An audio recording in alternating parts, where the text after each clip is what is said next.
Hey, what's up everybody? My name is Scrimps and today I'm going to show you how you can get more value out of Alva and the Incursion mechanic by getting those double corrupt rooms in your temples just a little bit more consistently. We're going to go over the important points on the Atlas passive tree, some mechanics that are nice to pair with Alva, and some general strategy tips, and then we'll show you some gameplay examples. Let's get to it. Incursion is a mechanic in Path of Exile where you meet the NPC Alva in maps and she takes you back in time to the Temple of Atsuatl where you'll kill monsters and the architects there. Now depending on which architect you kill, this will alter the temple's layout in the present day, and after 12 incursions, you'll get an itemized temple that you can then open as an encounter later. Typically people are targeting two rooms in this, the Locus of Corruption, which allows you to double corrupt pieces of equipment and jewels, and the Doriani's Institute, which allows you to double corrupt skill and support gems. If you're in trade, these itemized temples can sell for a decent chunk, and if you're in SSF and you want these things, you're going to have to know how to farm them yourself. And so we're going to go over some tips and tricks that'll make it a little more consistent for you to get these rooms when you're doing your incursions. Let's start off by going over all of the Atlas passives that you'll be taking if you want to target farm Alva. By taking the nodes that you see here, you guarantee that you see Alva in every map. Artifacts of the Vol says that your maps with incursions always have 4 incursions. Normally you'll see 3, and so this speeds up the number of maps that you need to complete in order to get your temple from 4 to 3. Time dilation gives you a chance for all mobs inside to be magic, and you have more time in the incursion per mob that you kill. This gets you just a little bit of extra loot in there, and if your build doesn't have great clear speed, this will make it a little bit easier for you to be able to complete the incursion. Now these are the important ones if you're trying to target farm the temples. Contested development allows you to take your old room if you're changing to a new room and add that upgrade tier to it. So if you have a tier 2 room, for example, and you want to change the room, your new room will automatically be upgraded straight to tier 3, which is great. And then we've got resource reallocation, where if you kill the non-resident architect, you have a 40%. Added with this, you have a 50% chance to gain an additional upgrade. So if you, let's say you have a tier 1 room and you want to keep it the same room, you have a 50-50 chance for it to upgrade straight to tier 3. These two nodes together give you a really good chance to be able to get those double corrupt rooms on most of your incursions. There are 2 other incursion notables that I'd like to touch on briefly. Treasure Hunt adds cursed treasures to your incursions. These are chests that when you open them, you get loot at the end of the incursion, but you lose time inside of the incursion. For one point, it might be worth taking, but in my experience, it's been pretty hard to tell that it's doing anything, and so I typically leave it off. Now on the other end, we've got Vol Oligarchs, which adds a unique mob called the Vol Flesh Merchant to your incursions. When you combine this with significant troves, you're killing 8 extra uniques, and so sometimes you can get some pretty good scarabs, and you can also get some pretty lucky currency drops, like this one.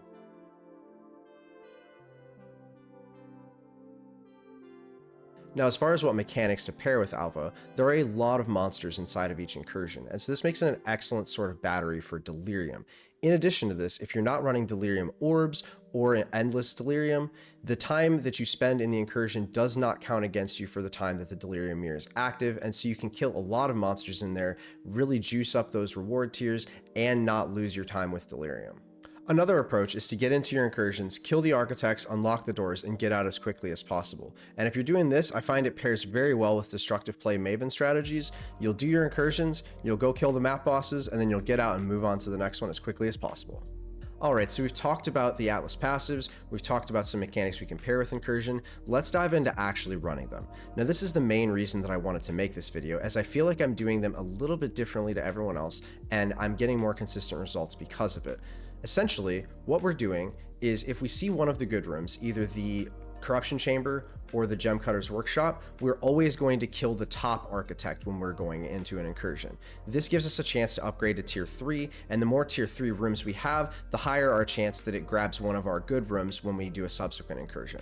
On the other side of that, if we don't see either of the good rooms, we always want to kill the bottom architect in the incursion, as that gives us more tier 2 rooms, and those tier 2 rooms have a chance to roll one of the good rooms and then automatically upgrade to tier 3 when we transition the room over. Let's show you a couple examples of this. So in this example here, you'll see we already have the Locus of Corruption and we're not showing the Gem Cutter's Workshop on here yet. So we're going to kill the bottom architect so we get another tier 2 room, and on our final shot at this, we'll have a chance at getting a Doriani's Institute. So you just go in and then always kill the bottom architect. You kill the Vol Flesh Merchant obviously as well. So we'll kill our bottom architect. And then since I'm doing the Maven Rush strat on this particular run, I'm just going to go ahead and run back up and leave. We got the things we came for. Now you see here in this example, we already have a tier 1 corruption chamber showing, so we always want to choose the top room on every one of our incursions here until we get this to pull up. The reason for this, if we hit that double upgrade, it's going to go straight to tier 3, and a tier 3 room can't be chosen on a subsequent incursion, which means that there are less potential rooms to roll, thus raising our chance that we hit our good room. So you just go in and kill the top architects. Get your Ball Flesh Merchant out of the way. Come back here. And you leave. And you're going to keep doing it that way until the temple's done.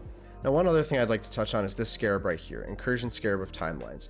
This says, final architects slain in area will drop an itemized temple. Itemized temples dropped in area are generated based on current temple layout, but with randomized room tiers. So essentially, if you've got both of your good rooms showing, this gives you a second chance to get another double corrupt room, or maybe even both of them out of it. Because the scarab is so rare, and if you're in Trade League generally expensive, I would only use it if you are showing both rooms. Now, if you have both rooms showing, what you're going to want to do is skip the final incursion in the last map, and then open up a new map with only one incursion along with this scarab.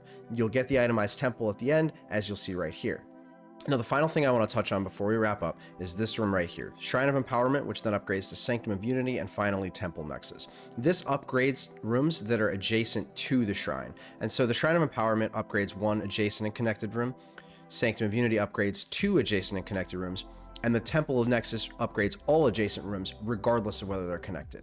If you get the Shrine of Empowerment, the best way to use it is to not open any more doors on it and just upgrade it as you can.